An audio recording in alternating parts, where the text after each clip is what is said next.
After Dark Horrors presents 5 creepy Airbnb horror stories. Story 1. I've used Airbnb about 20 times, all great experiences until now. I need to preface this by saying that while I could send you a link to this house, it wouldn't do you any good because it's not there anymore. But we'll get to that. My friend, let's call him John, and I are into creepy stuff. We saw our favorite band was playing at Red Rocks, so we planned a road trip from Florida. With both our wives pregnant, it was now or never. I found this majestic plantation-style house on Airbnb in Sequatchie, Tennessee, about 8 hours from Tampa. It looked amazing, sprawling, 2-story, whitewood, ferns on the wraparound porch. Only $30 night for the upstairs suite. John pointed out it had no reviews, but I booked it anyway. You can't beat $15 per person. We left work at 4 p.m., packed and ready to go. The drive was uneventful until we got off the interstate. It was pitch dark, no street lights in sight. We lost cell service about 15 minutes after exiting. Thank God John had screenshotted the route. We missed the turn because the mailbox was on the ground. The 12-minute driveway was so steep, I thought I'd need 4-wheel drive. As we rounded a bend, my headlights swept across the house. It wasn't like the picture, shutters hanging off, paint chipping, ferns withered. John said, "What the fuck have you gotten us into?"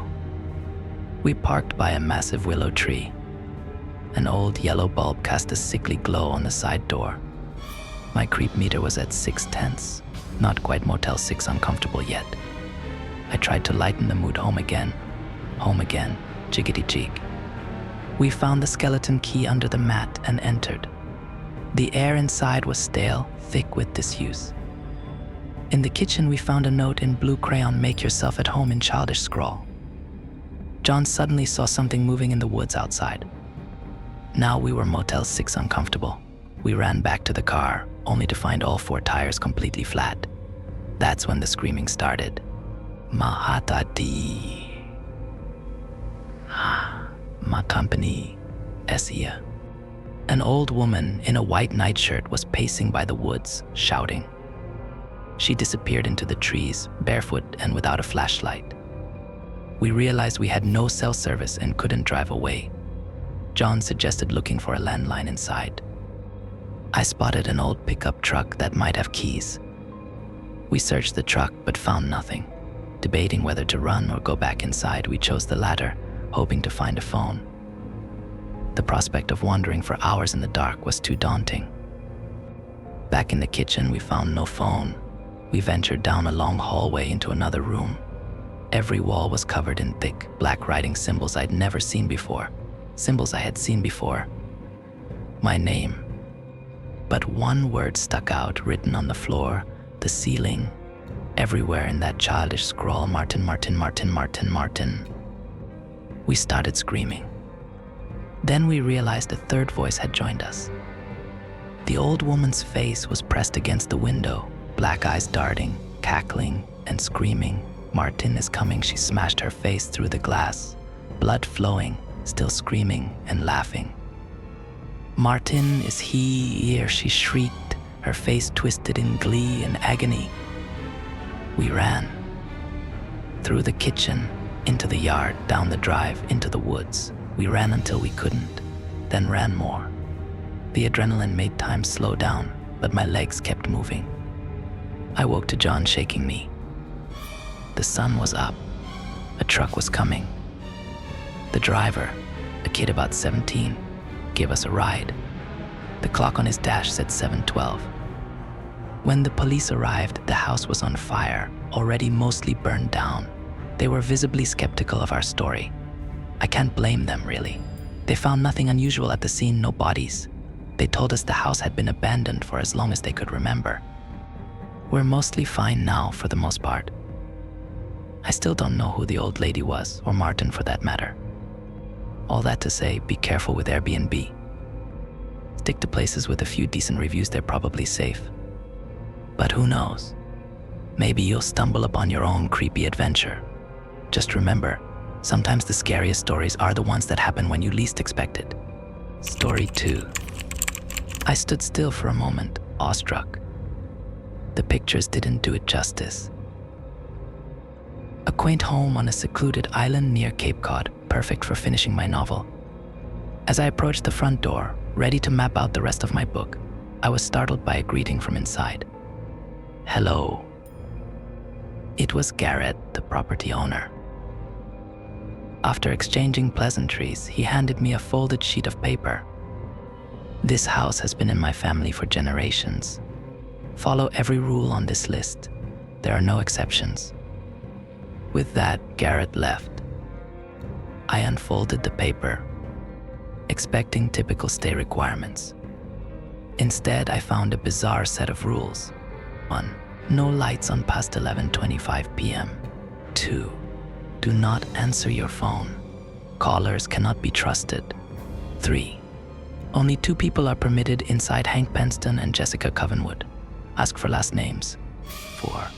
Do not exit the house after midnight until sunrise. 5. If your room changes location, close the door and try again. 6. The voices are harmless. Do not converse with them. 7. Never lock the doors. 8. If you have trouble, call Jessica Covenwood at 0371. This lifeline may only be used once.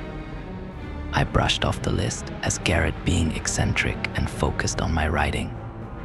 The first night was peaceful. I finished 2 chapters and went to bed feeling accomplished. However, my slumber was short-lived.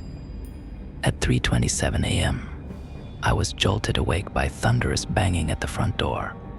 I opened it to find only thick fog rolling over the ocean. Confused, I returned to bed. The next few nights were a blur of strange occurrences. Rooms changed locations, voices whispered in the dark, and a shadowy figure lurked in the hallways. I clung to the rules, determined to survive my stay. On the 6th night, everything fell apart. Engrossed in finishing my book, I lost track of time. When I finally looked up, it was 11:26 p.m. I raced to turn off the lights, but I was too late. The bedroom door slammed shut, and black smoke poured from beneath the bed. In a panic, I leapt through the window, landing in a bed of shrubbery below. When I awoke, covered in tears and broken glass, I rushed back inside before midnight. To my horror, I found my deceased daughter, Leslie, sitting on the couch. "Hi, Daddy," she said, her eyes momentarily turning black. Realizing this wasn't really Leslie, I fled upstairs and called Jessica. She promised to come help me. Soon after, there was a knock at the door. It was Jessica. We raced upstairs to escape Leslie's piercing shrieks, using the ever-changing rooms to our advantage. Finally, we ended up in the mysterious room 371. Jessica explained it was a safe space within the house, a copy of the bedroom from before things went wrong.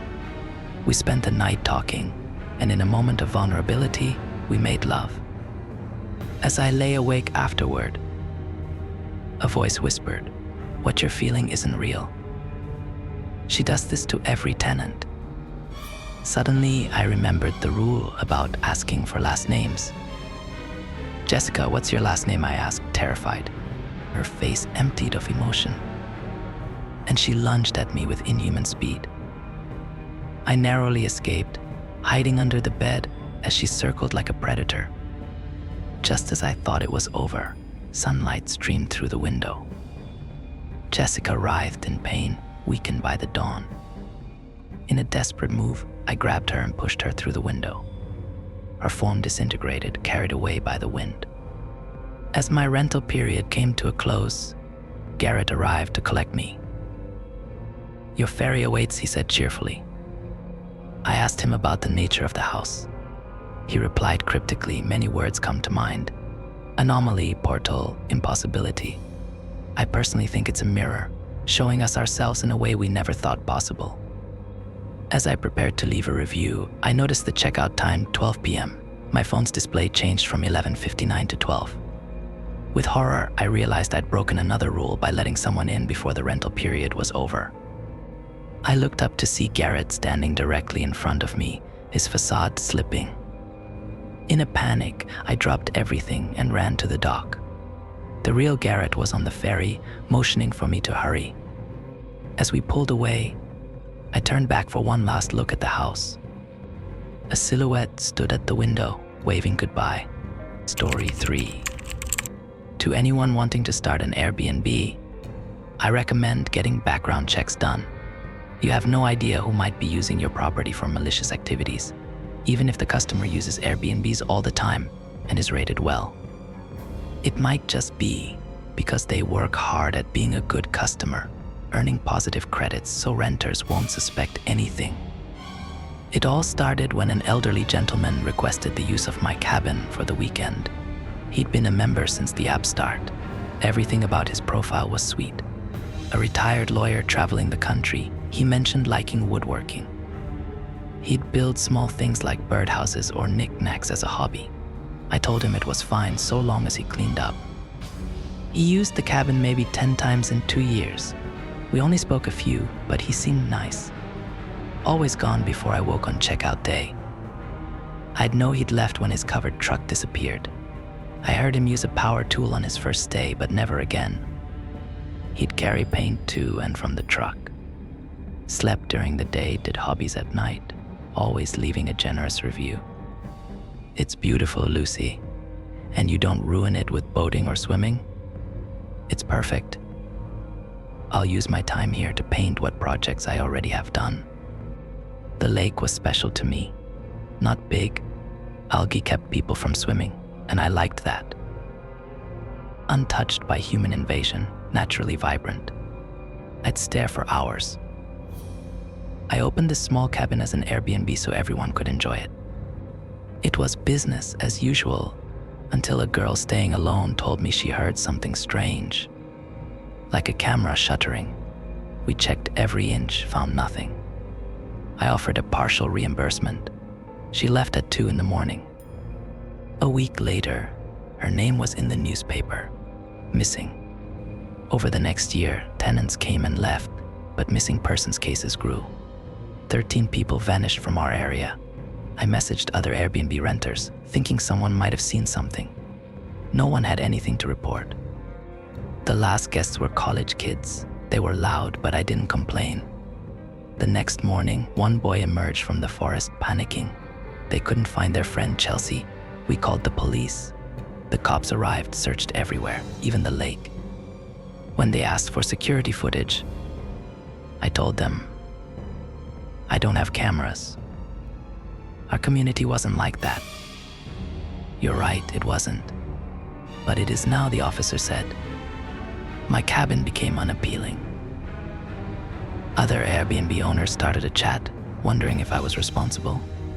I was mortified, overwhelmed. I cried all night. Weeks passed without renters, except the old man. One night, his truck woke me. He'd gotten stuck trying to go around the lake.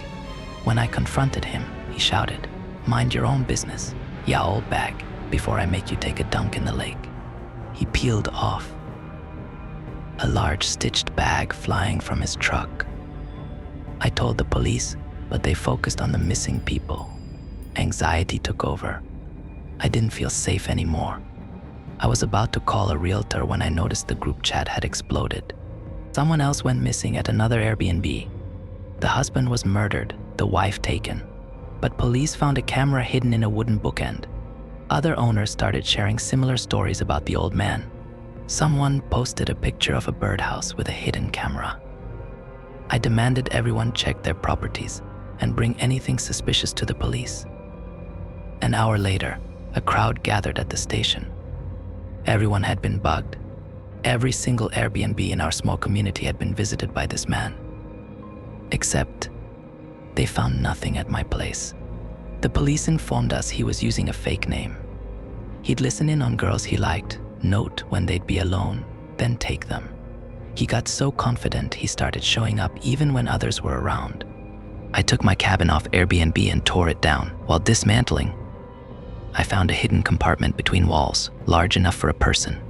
with peepholes into the bathroom and living room.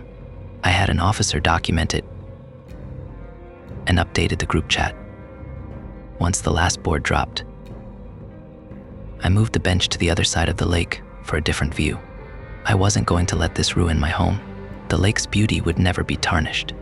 I sat beside the water, waiting for sunrise. As light washed over the surface, the lake bottom unveiled itself. Dozens of beautiful rocks glistened, and multiple bags, painted to blend with the rocks, obstructed the vibrant colors. My tea grew cold as I stared for hours at my beautiful lake, filled with the bodies of missing people from our community. Story 4. As the first semester drew to a close, my friends and I craved an escape. Winter break beckoned, and we set our sights on a cabin in the woods. The place boasted a quaint pond, promising serenity. If only I'd known then how our peaceful retreat would unravel. Sam, Beth, and I embarked on our girls' trip.